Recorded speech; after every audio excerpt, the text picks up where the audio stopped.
শুনছেন গল্প স্বল্প 107 FM রেইনবোতে। গল্প স্বল্প, গল্প স্বল্প। গল্পের সব চরিত্র কাল্পনিক, বাস্তবের সঙ্গে এর কোনো রকম মিল সম্পূর্ণ কাকতালীয়। চরিত্র ও ঘটনা বিন্যাস শুধুমাত্র শিল্প সৃষ্টির কারণেই নির্মিত। ধূমপান ও মদ্যপান স্বাস্থ্যের পক্ষে ক্ষতিকারক। FM রেইনবো কোনোভাবেই এটি সমর্থন করে না।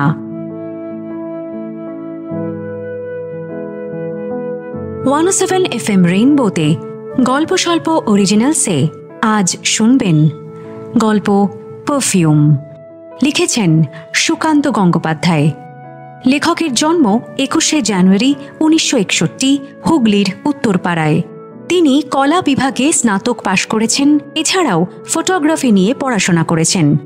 গল্প উপন্যাস লেখার আগে তিনি নাটক লেখা এবং নাটক দলের সঙ্গে যুক্ত ছিলেন। ছোট বড় মিলিয়ে লেখকের মোট বইয়ের সংখ্যা 43। তাঁর সৃষ্ট গোয়েন্দা দীপ কাকু এবং তাঁর সহযোগী ঝিনুক পাঠক মহলে খুবই প্রিয় চরিত্র। কথা সাহিত্যের জন্য পশ্চিমবঙ্গ সরকার তথ্য ও সংস্কৃতি বিভাগ কর্তৃক বিভূতিভূষণ বন্দ্যোপাধ্যায় স্মৃতি পুরস্কার সহ তিনি পেয়েছেন আরও অনেক সম্মান। গল্প স্বল্প অরিজিনালসে আজ আমাদের নিবেদন সুকান্ত গঙ্গোপাধ্যায়ের লেখা পারফিউম। গল্পের কথক অরিজিৎ, সূত্রধার সৌমি, সিআইডি ইন্সপেক্টর রণজয়ের চরিত্রে বাসু। শুরু হচ্ছে গল্প স্বল্প অরিজিনালস পারফিউম।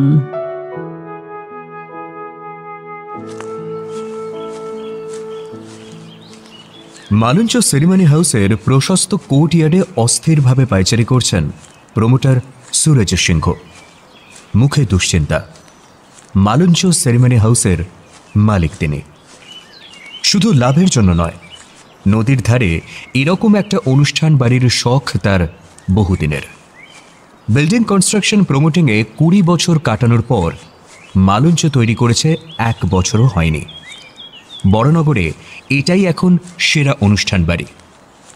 কিন্তু তিনি গভীর দুশ্চিন্তায় ডুবে আছেন।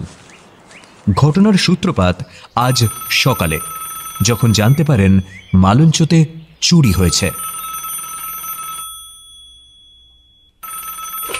হ্যালো, বড়নগর থানা। বড়নগর থানায় সকাল সকাল ফোন তুললেন বড়নগর থানার আইসি অসিত মণ্ডল। হ্যালো, আমি সুরাজ সিং, মালঞ্চ সেরিমনি হাউসের মালিক। গতকাল রাতে আমার এখানে চুরি হয়েছে। না, সাধারণ চুরি নয়, 14 লক্ষ টাকার গয়না চুরি।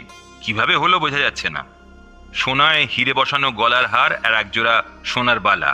গয়নাগুলো তো ঘরের আলমারির লকারেই ছিল। চুরি হয়েছে কাল রাত 12টা থেকে আজ সকাল 8টার মধ্যে। মেয়েটি বিয়ের অনুষ্ঠানে পড়েছিল ওই গয়নাগুলো। আজ সকালে দেখে নেই। কি যে হচ্ছে আর কি যে হবে আমি কিছুই বুঝতে পারছি না। হ্যাঁ, বুঝেছি। আপনি একটু শান্ত হন। আচ্ছা, এই মুহূর্তে কি গেস্টরা আছেন? হ্যাঁ, কাল বিয়ে হয়েছে বাড়িতে। মেয়ে পক্ষ থেকে 4টে গেস্ট রুম বুক করা আছে 4 দিন 3 রাতের জন্য। আত্মীয়রা থাকবে বলে। 2টো রুমে 2টো ফ্যামিলি আছে। একটাতে ইয়াং কাপল, অন্যটাতে বয়স্ক দম্পতি আর তাদের মেয়ে। বাকি 2টো রুম এখনো ফাঁকা। ইয়াং কাপলের ঘর থেকে চুরিটা হয়েছে। ঠিক আছে, আপনি একটা কাজ করুন, সবাইকে থাকতে বলুন। মানে গেস্ট আর আপনার ওখানে যারা কাজ করেন তাদের থাকতে বলুন। আমি যাচ্ছি। চট করেই সঙ্গে একজন কনস্টেবলকে নিয়ে মোটর বাইকে রওনা দিলেন বড়নগর থানার আইসি অসিত মণ্ডল। মালঞ্চ সেরিমনি হাউসে পৌঁছে একটি প্রাথমিক জিজ্ঞাসাবাদের পর সব দেখে শুনে বললেন, দেখুন, এখনই কিছু বলা সম্ভব না। সবাইকে বলুন যেন এখানেই থাকেন। সিআইডি অফিসে যোগাযোগ করতে হবে। দেখি ওদের কোনো অফিসারকে নিয়ে আসতে পারি কিনা। প্রচুর খরচ করেছি। কত বছর পর যে টাকা ফেরত আসবে তার কোনো ঠিক ঠিকানা নেই। এদিকে আজ সকালে এমন একটা ঘটনা ঘটল, মালঞ্চর গায়ে কলঙ্ক লাগার জোগাড়। ভাগ্যিস এলাকার লোক এখনো টের পায়নি। বাড়িটা জনবসতি থেকে অনেকটাই দূরে, তবে জানাজানি হতে বেশিক্ষণ লাগবে না। মোটর বাইকে এসেছে বলে লোকের চোখ টানেনি। জিপ হলে নিশ্চয়ই টানত। ঘণ্টাখানেক হলো ইনভেস্টিগেশন করে গিয়েছে পুলিশ। ভাবনা থেমে গেল সুরজ সিংহের। গেট পেরিয়ে একটা সাদা গাড়ি ঢুকে আসছে কোর্টইয়ার্ডে।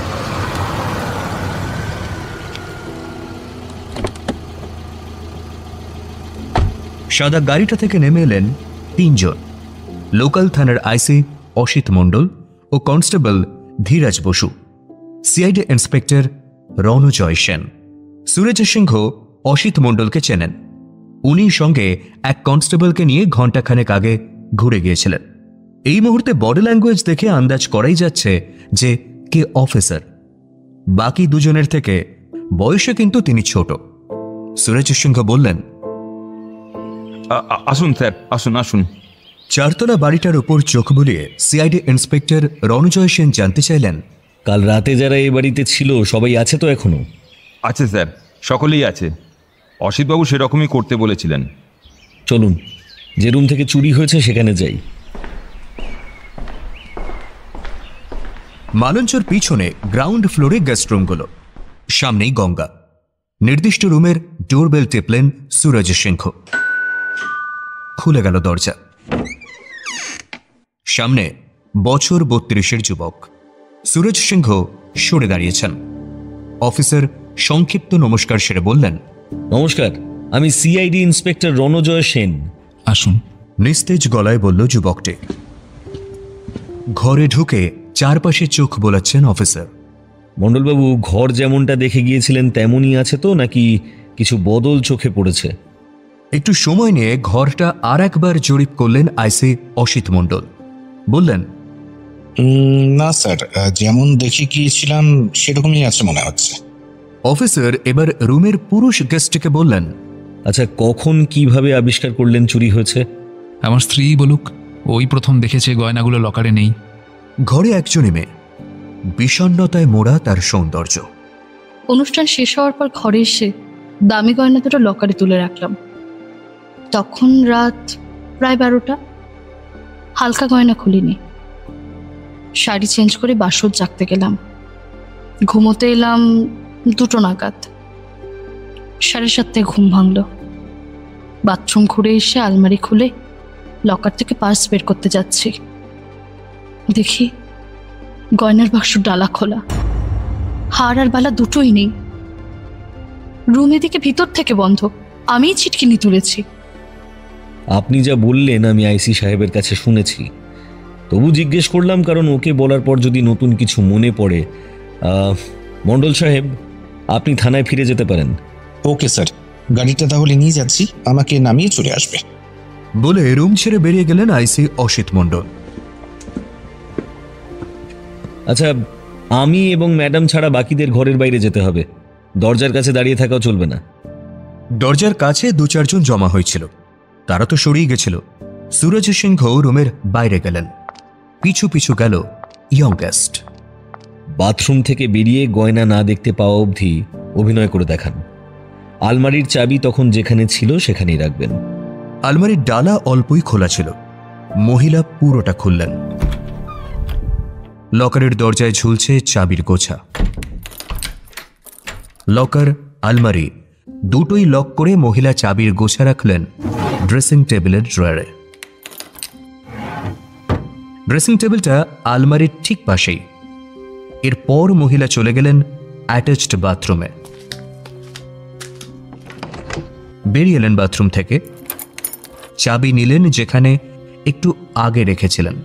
আলমারি এবং লকার খোলার পর কপালে হাত। আপনি বলছেন পার্স বের করার জন্য লকার খুলেছিলেন, তা সকালবেলা হঠাৎ টাকা পয়সার দরকার পড়লো কেন? আসলে ড্রেস বের করার জন্য আলমারিটা খুলেছিলাম। ভাবলাম পার্সটাও বের করে রাখি। বাইরে বেরোনোর কথা ছিল আমাদের। আলমারি ভালো করে খুঁজেছেন? অন্য কোথাও পড়ে নেই তো গয়নাগুলো? পুরো আলমারি ফাঁকা করে খুঁজেছি, কোথাও নেই।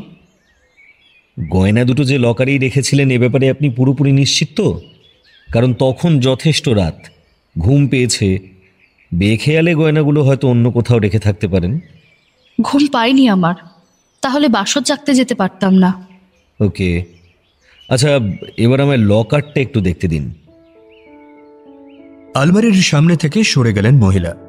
অফিসার এগিয়ে গিয়ে লকারের ভেতরটা ভালো করে দেখতে লাগলেন।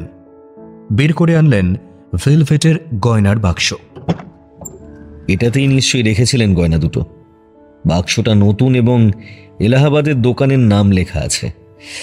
হার এবং বালা দুটো কি নতুন ছিল? 2 বছরকে যদি খুব বেশি পুরনো না ধরেন তাহলে নতুন। বিয়েতে পেয়েছিলাম, আমার বাবা দিয়েছিলেন। যে দোকানের বাক্স সেখান থেকেই কেনা। এলাহাবাদে আমার আগের বাড়ি। বিয়ে হয়ে দিল্লিতে গিয়েছি। আচ্ছা, দিল্লিতে তো আপনার শ্বশুর বাড়ি, আপনার হাজবেন্ড বড় কোম্পানির ইঞ্জিনিয়ার, আপনি দিল্লির একটা স্কুলে পড়ান। এসব অবশ্য আমি জেনেছি আইসি সাহেবের কাছে। যেটা জানা হয়নি, গয়নাগুলোর কি ইন্স্যুরেন্স করা ছিল? না, করা হয়নি। ভাবা হচ্ছিল করার কথা। উত্তর শুনে নিয়ে আবার ঘরটার চারপাশে চোখ বোলালেন অফিসার। বললেন, এবার আমি ঘরের সমস্ত জিনিস খুঁটিয়ে দেখব। আপনার সেটা দেখতে খুবই বোরিং লাগবে। আপনি যদি মনে করেন বাইরে অপেক্ষা করতে পারেন, আর কনস্টেবল ধীরেজবাবুকে ভিতরে পাঠিয়ে দিন। মহিলা ঘর থেকে বেরিয়ে গেলেন। খানিক বাদেই ঘরে ঢুকলেন ধীরাজবাবু। দেখলেন অফিসার ডিভানের গদি মাটিতে নামিয়ে ফেলেছেন, খুলে ফেলেছেন দেওয়ালে লাগানো পেন্টিং। এখন ফুলদানি আর গাছের পটগুলো দেখছেন। হ্যাঁ, বলুন স্যার, কি করতে হবে? আপনার কি মনে হয় কেন ডাকলাম?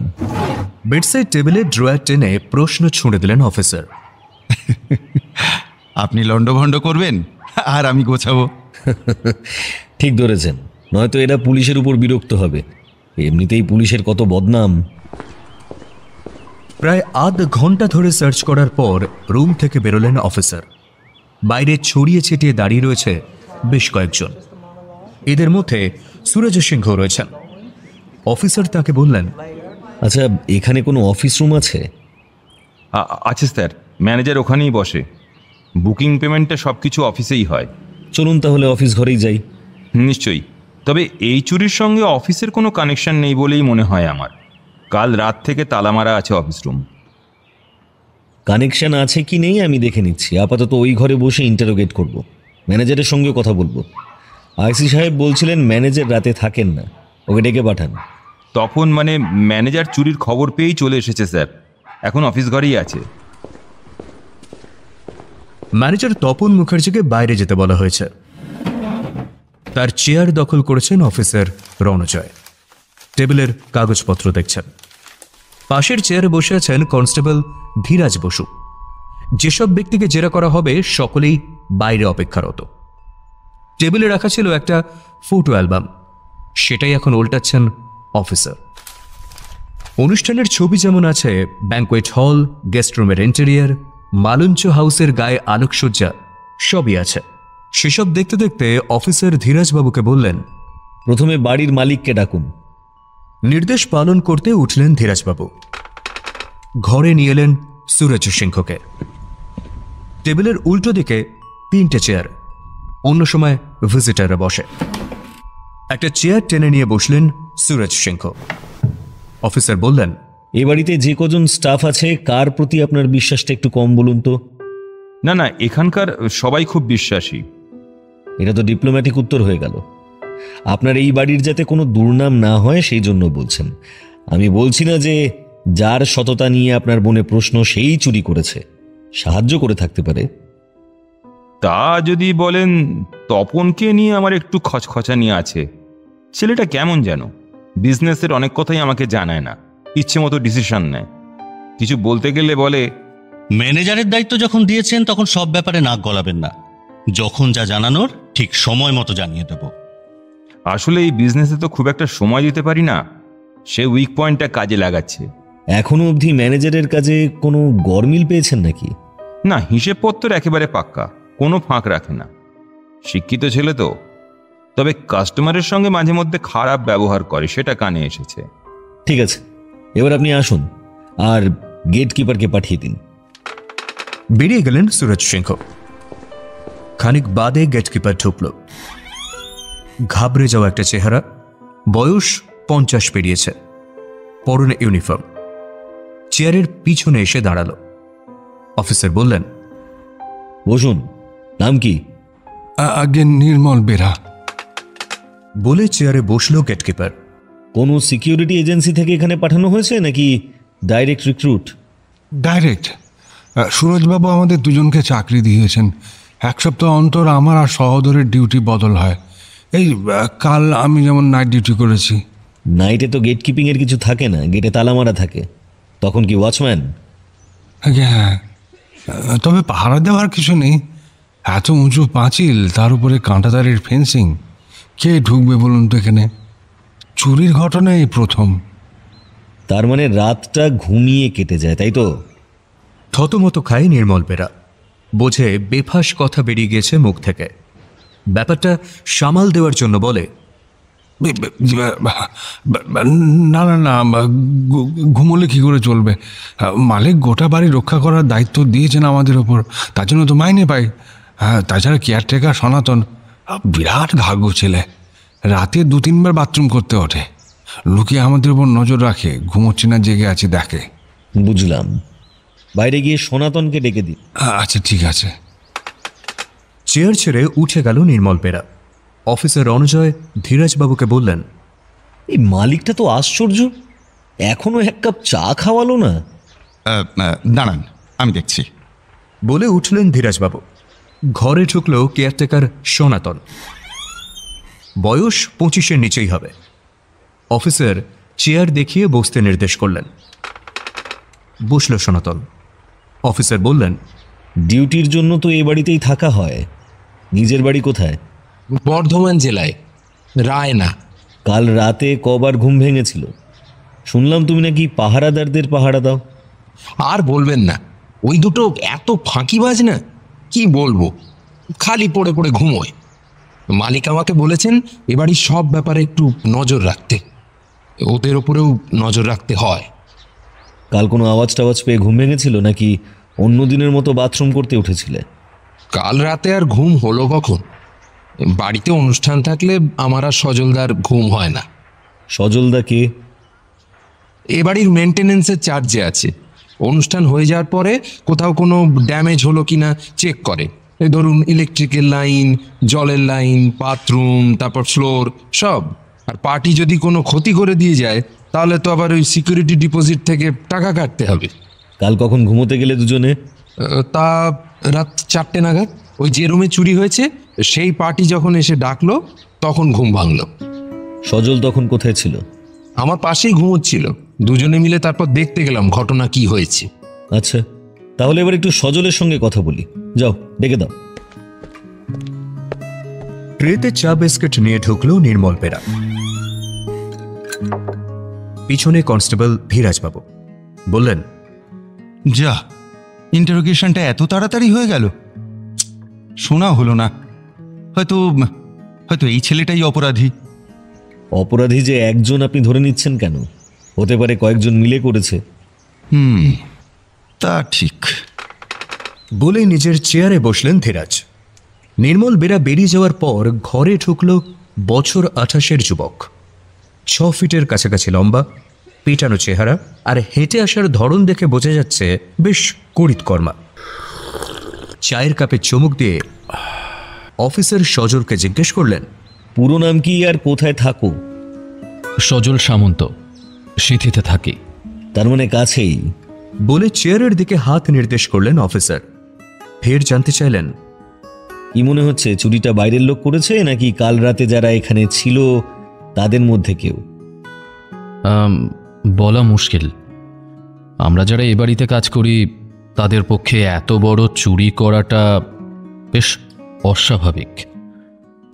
প্রথমে তো সাহসে কুলোবে না, দ্বিতীয় কারণ হচ্ছে এটা পাকা মাথার কাজ।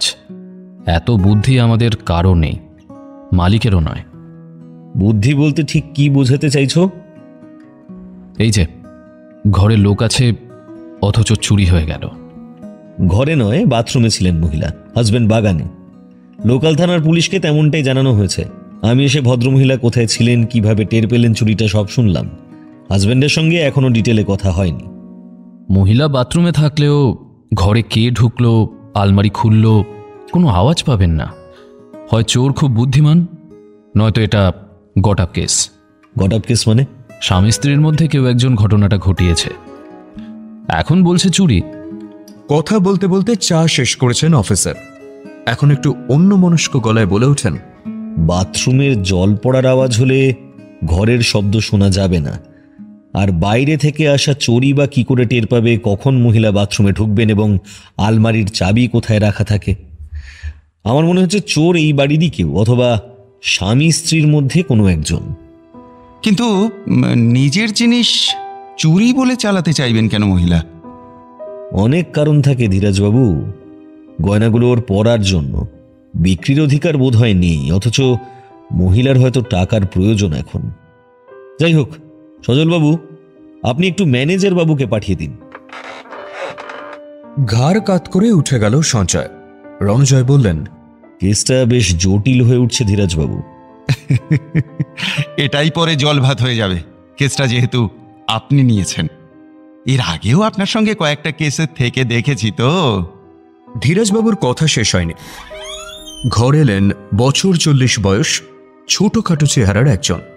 নমস্কার জানিয়ে বললেন, নমস্কার, আমি তপন মুখার্জি। এবাড়ির ম্যানেজার তো? নামই ম্যানেজার, মাইনে যা দেয় তার কহতব্য নয়। বসতে বলতে হলো না, নিজেই চেয়ার টেনে বসে পড়লেন তপন মুখার্জি। আচ্ছা, একটা জিনিস বুঝতে পারছি না। কাল 8টা নাগাদ এ ঘরে তালা মেরে চলে যাই, রাতে ছিলাম না, তবু কেন আমাকে জেরা করতে ডেকে পাঠানো হলো? চুরিটা তো হয়েছে ভোর কিংবা রাতে। চুরি তো ষড়যন্ত্র করেও হয়, কাউকে দিয়েও করানো যেতে পারে, অথবা কাল রাতে আপনি বাড়ি যাননি, এখানেই কোথাও লুকিয়েছিলেন। এ বাড়ির সমস্ত ঘাতঘোত তো আপনার জানা, তাই না? ঘাতঘোত মোটামুটি সকলেই জানি যারা এ বাড়িতে কাজ করি।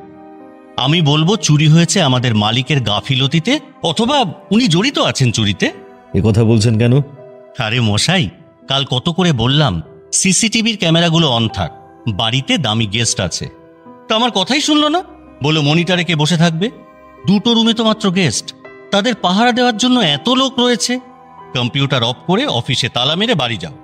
এখন হলো তো, সামান্য কারেন্ট বাঁচাতে গিয়ে এত বড় চুরি।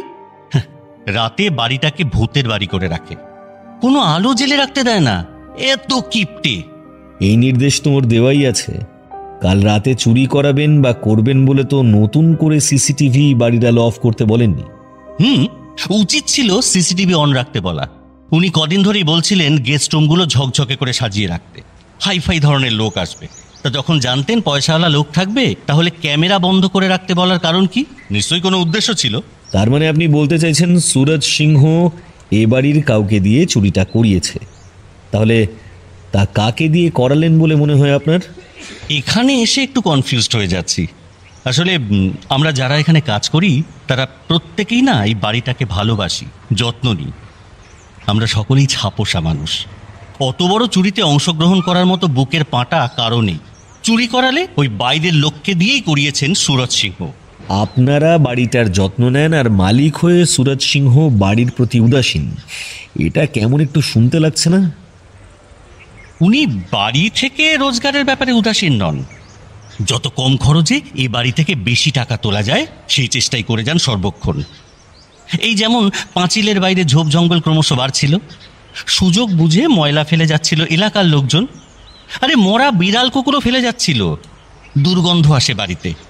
মালিকের পারমিশন ছাড়াই বাড়ির অ্যাকাউন্ট থেকে টাকা তুলে ঝোপঝাড় পরিষ্কার করালাম। এখনো জায়গাটায় কাদা কাদা হয়ে আছে, বালি ফেলতে হবে। তো বালির টাকা দিতে রাজি হচ্ছেন না মালিক, বলছে অন্যের জমি আমি কেন খরচ করে পরিষ্কার করাবো। সজল বাড়ি সাজানোর জন্য যখনই কিছু কিনবে মালিক বলে কি দরকার, ডেকোরেশন তো ঠিকই আছে। সজল অল্প খরচে এটা সেটা কিনে সাজিয়ে রাখে, এই ধরুন হল, গেস্ট রুম। পার্টিরা যখন বলে দারুণ বাড়ি, শুনতে না আমাদের খুব ভালো লাগে, গর্ব হয়। সনাতন নিজে দাঁড়িয়ে থেকে কুসুমিয়াকে দিয়ে ধোয়া মোছা করা এ বাড়ি। কুসুমিয়া কি সুইপার? একা একা এত বড় বাড়ি পরিষ্কার করে? না না, ওর টিম আছে, রোজ টিম নিয়ে আসে না, মা মেয়ে মিলে কাজ সারে। অনুষ্ঠানের পরের দিন আরও লোক নিয়ে আসে। আচ্ছা, আপনি বাইরে গিয়ে কুসুমিয়াকে ডেকে দিন। আর সিসিটিভিতে কিছু পাওয়া যাবে না আমাকে বলেছেন আইসি। তবু রাত 8টা অবধি যতটুকু উঠেছে ছবি ক্লিপিং সব রেখে দেবেন, আমার কাজে লাগবে। স্যার, একটা কথা মাথায় ঢুকছে না। আপনি আপনি গেস্টদের কেন এখনো ইন্টারোগেট করছেন না? বাড়ির লোকেদেরই একের পর এক জেরা করে চলেছেন। জাল গোটাচ্ছি, বুঝতে পারছেন না? গেস্টরা খুব বেশি কিছু বলতে পারবে না, বাড়িটাই ভালো করে দেখে উঠতে পারেনি। চুরিটা কোন পথে হয়েছে আন্দাজ করবে কি করে? ঘরে ঢুকলো কুসুমিয়া। চেহারায় দেহাতি হলেও ভঙ্গিতে শহরে। 40-এর ওপর বয়স। সরাসরি প্রশ্নে চলে গেলেন অফিসার। সকালে কাজে এসে কি দেখলে যা অন্যদিন দেখো না? দেখলাম পুরা गेट खुला আছে, मालिक भी आ गया।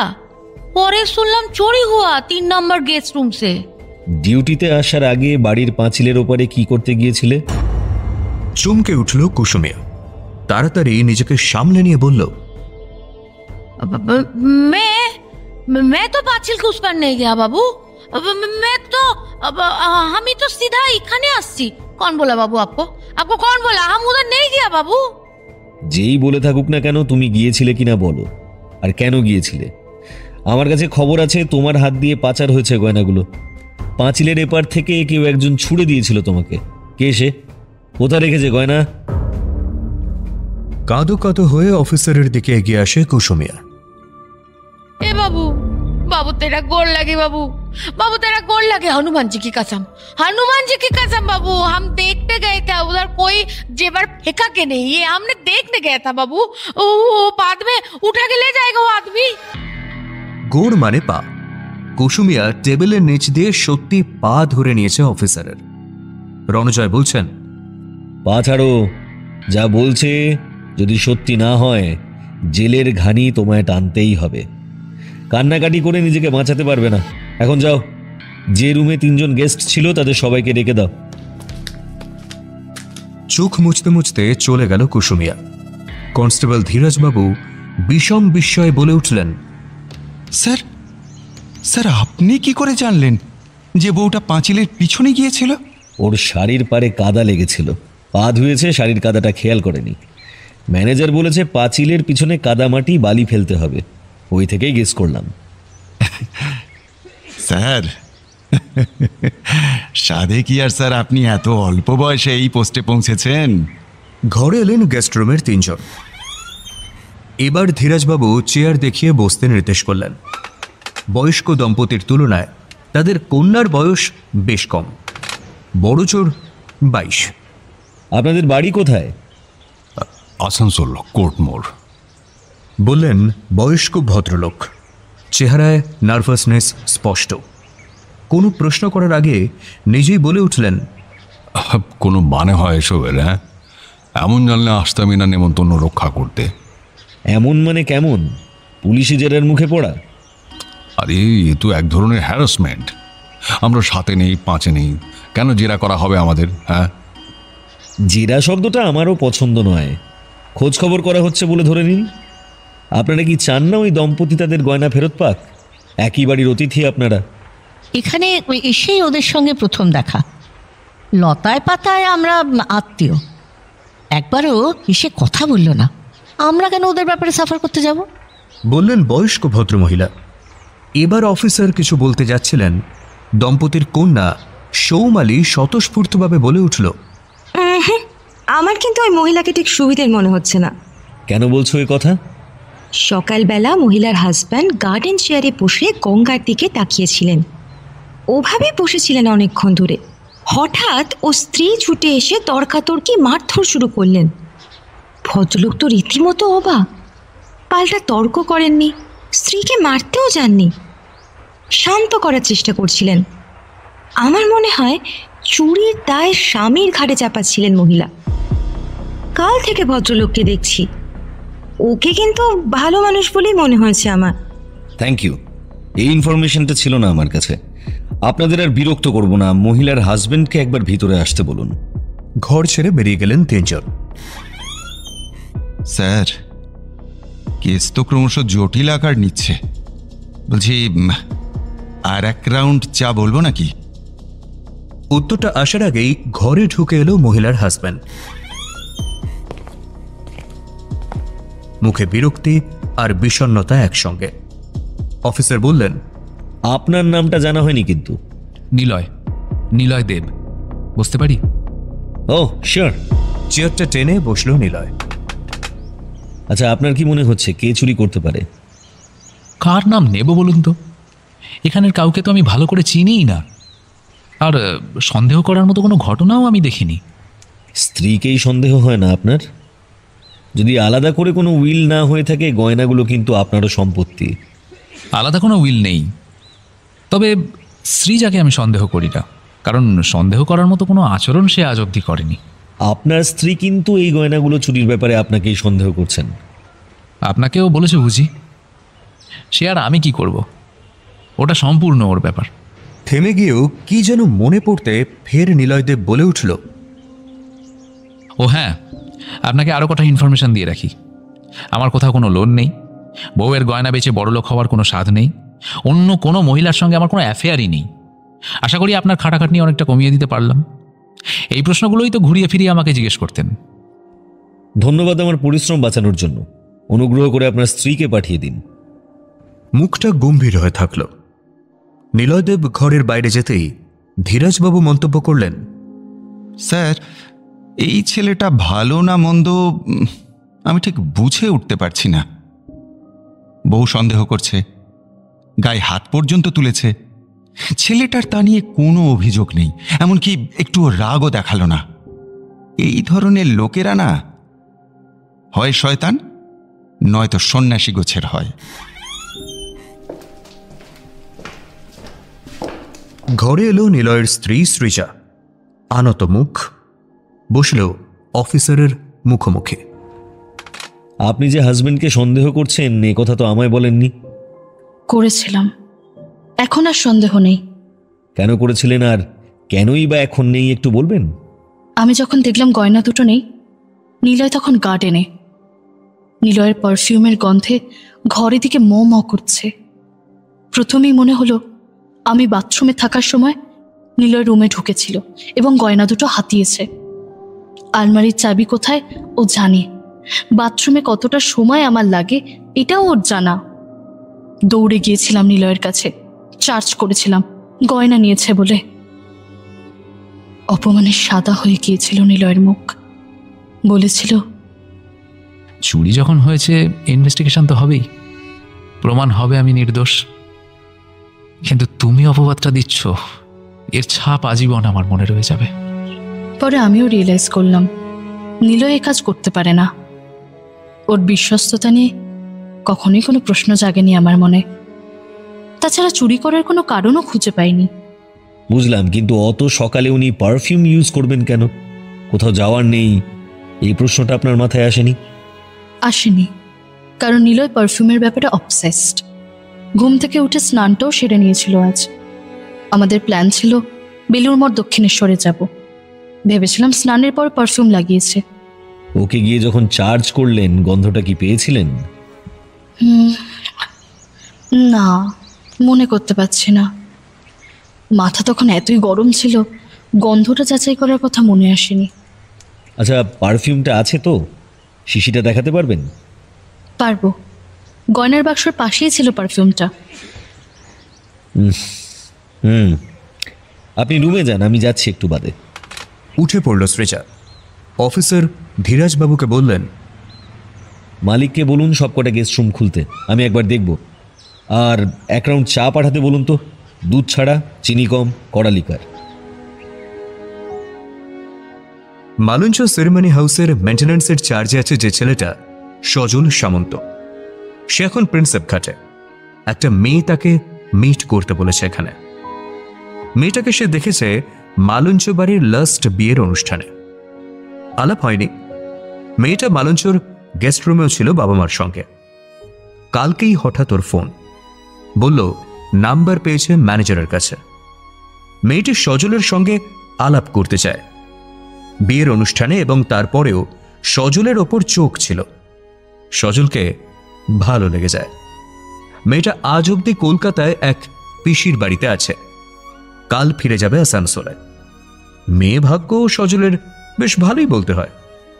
হয়তো তারই পুরুষালী চেহারাটার জন্যই বহু মেয়ে তাকে অ্যাপ্রোচ করেছে, প্রপোজ করেছে। এমনও হয়েছে যে একই দিনে মিট করেছে দুজনের সঙ্গে। সজল মনে মনে ভাবছিল, সৌমালির মতো আপার লেভেলের কোনো মেয়ে আজ পর্যন্ত আমায় অ্যাপ্রোচ করেনি। ওরা যে ভালোই বড় লোক, আদব কায়দা দেখে টের পাওয়া যায়। মেয়েটা দেখতেও দারুণ। এখন দেখা যাক কপালে কি আছে, মেয়েটা রিলেশনের ব্যাপারে কতটা সিরিয়াস। গঙ্গার পাড়ে বাঁধানো রাস্তা ধরে এসবই ভাবতে ভাবতে হেঁটে যাচ্ছে সজল। সোমালি বলেছিল এখানেই কোনো একটা ফাঁকা বেঞ্চে বসে থাকবে। কই, এখনো তো চোখে পড়ল না। মুরগি করলো না তো? আজকে ডেটটা একবার মনে করলো সজল। না, 1 এপ্রিল তো নয়। সৌমালি আবার বিশেষ করে রিকোয়েস্ট করেছিল যে বিয়ের দিন যে শার্টটা পরেছিল ওটা পরেই আসতে। দারুণ দেখাচ্ছিল নাকি। কথা মতো বেগুনের টি শার্টটাই এখন সজলের গায়ে। মালঞ্চর সনাতন বলে এই শার্টটা নাকি সজলকে দারুণ ফর্সা লাগে। হাই, এদিকে, এই তো এখানে। পিছনে মহিলা কণ্ঠ। ঘাড় ফেরায় সজল। সিমেন্টের বেঞ্চের সামনে দাঁড়িয়ে হাত নাড়ছে সৌমালি। একটু আগেই বেঞ্চটা ক্রস করেছে সজল, ফাঁকা ছিল না। আরেকটা কাপল বসে আছে। এই সময় ফাঁকা বেঞ্চ পাওয়াটাও মুশকিল। সৌমালির দিকে এগিয়ে যায় সজল। সজল এসে পড়তেই অন্য জোড়া উঠে গেল। বেঞ্চে বসল সজল। সৌমালির মুখে উপচে পড়া খুশি। আমি তোমার সঙ্গে ডেট করতে চাইবো, বুঝতে পেরেছিলে? না, একদম আন্দাজ করতে পারিনি। কখন যে তুমি এত মন দিয়ে দেখলে আমাকে টেরই পাইনি। দিদি ভাই, মুড়ি, ঝালমুড়ি। না, এখন লাগবে না। চলে গেল লোকটা। সৌমালি সজলের দিকে মুগ্ধ চোখে তাকিয়ে বলে, এই টি শার্টটা তোমাকে যা লাগে না, উফ, ব্যাপক। কথা শেষ করেই সৌমালি ঝুঁকে পড়ে সজলের দিকে। নাকটা নিয়ে যায় টি শার্টের কাছে। একটু বুঝি হতাশ হয় সে। সোজা হয়ে বলে, আজ ওই পারফিউমটা মেখে আসুনি? কোনটা? পারফিউমটা হয়তো বিয়ের পার্টিতেও লাগিয়েছিলে। অন্য অনেক পারফিউমে গন্ধে ওটা আলাদা করা যায়নি। পরের দিন সকালে যখন আমাদের বাথরুমে গিজারটা ঠিক করতে এলে তখন পেলাম গন্ধটা। আর এই টি শার্টটাই তো পরেছিলে। হ্যাঁ, রাতে তো মালঞ্চতেই ছিলাম, বাড়ি গিয়ে চেঞ্জ করা হয়নি। না করে ভালোই করেছো। এই কি পারফিউম ইউজ করেছিলে গো? ওই ব্র্যান্ডটার নাম কি? বাইরের পারফিউম, বিদেশের এক বন্ধু এনে দিয়েছে। নামটা খটোমটো। দাঁড়াও, মনে করার চেষ্টা করি।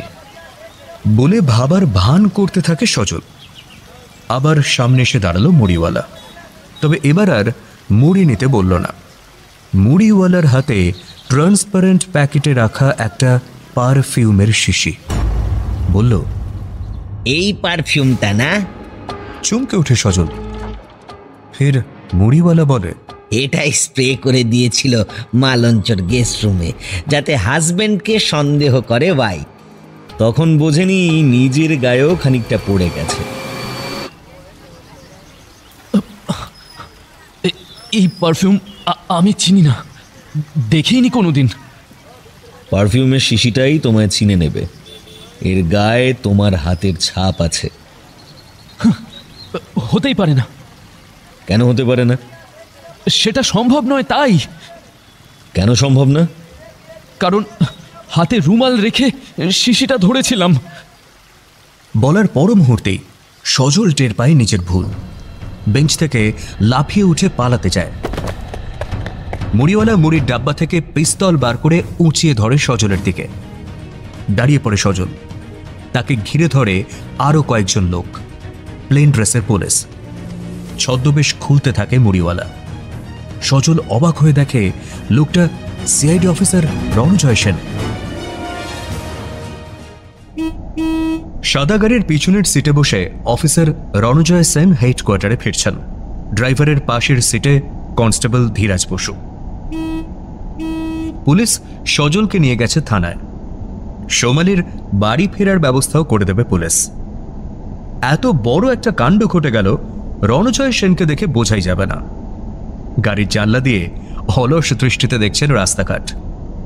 ধীরাজবাবু বলে ওঠেন, স্যার, কেসটা কিভাবে সলভ করলেন একটু বলুন না।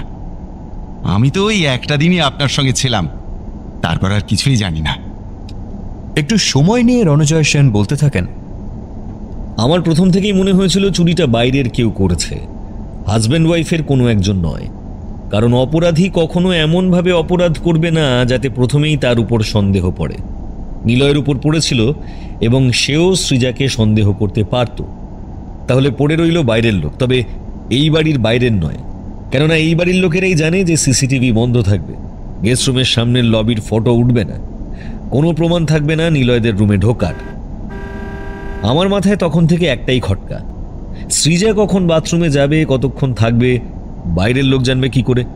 কিভাবে লক্ষ্য করছিল সে?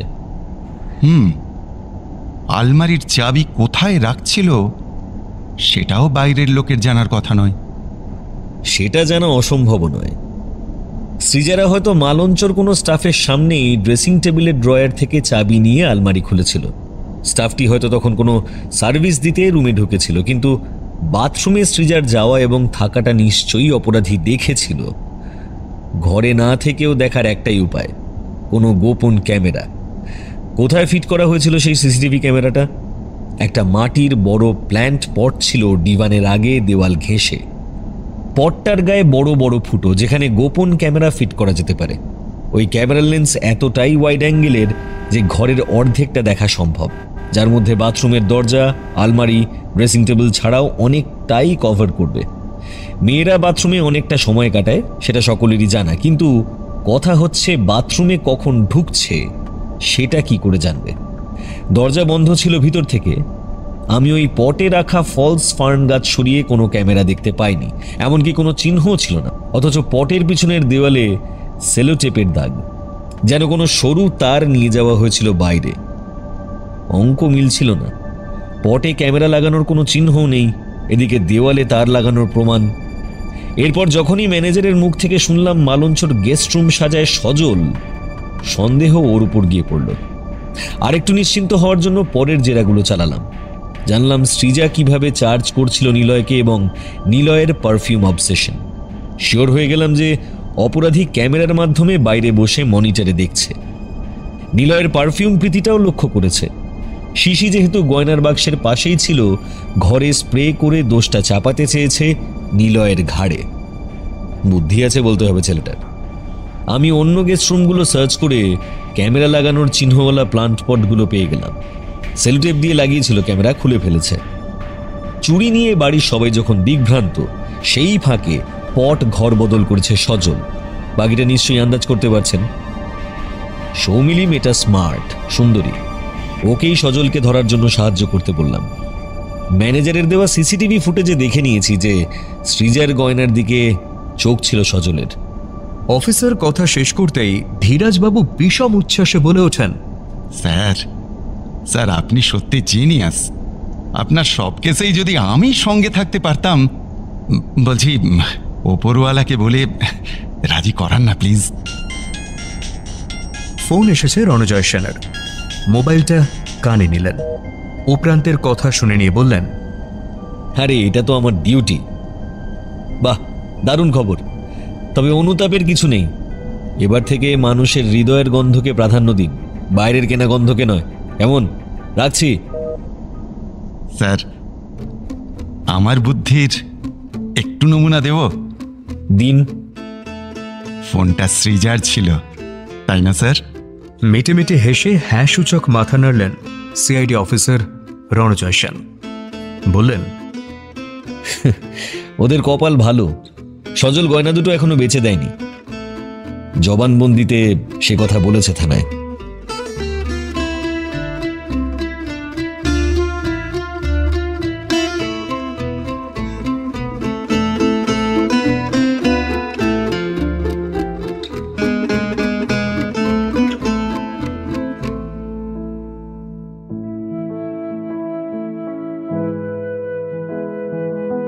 ওয়ান FM রেইনবোতে গল্প স্বল্প অরিজিনালসে আজ শুনলেন গল্প পারফিউম। লিখেছেন সুকান্ত গঙ্গোপাধ্যায়। গল্পের কথক অরিজিৎ। গল্পের সূত্রধার সৌমি। সিআইডি ইন্সপেক্টর রণজয়ের ভূমিকায় Basu. Suraj Singha Ujjwal. IC Asit Mondal Somak. CID officer constable Dhiraj, Sudipta, Niloy, Amarjit, Srija, Debarati, Nirmal এবং বয়স্ক লোক অর্পণ, সনাতন, আত্রেয়, সজল, রাজীব, তপন, কল্পলাল, কুসুমিয়া, গোপা, বয়স্ক মহিলা মধুমিতা, সৌমালী, বিহু। সমগ্র পরিকল্পনা ও পরিচালনা শুভদা। শুনলেন গল্প স্বল্প।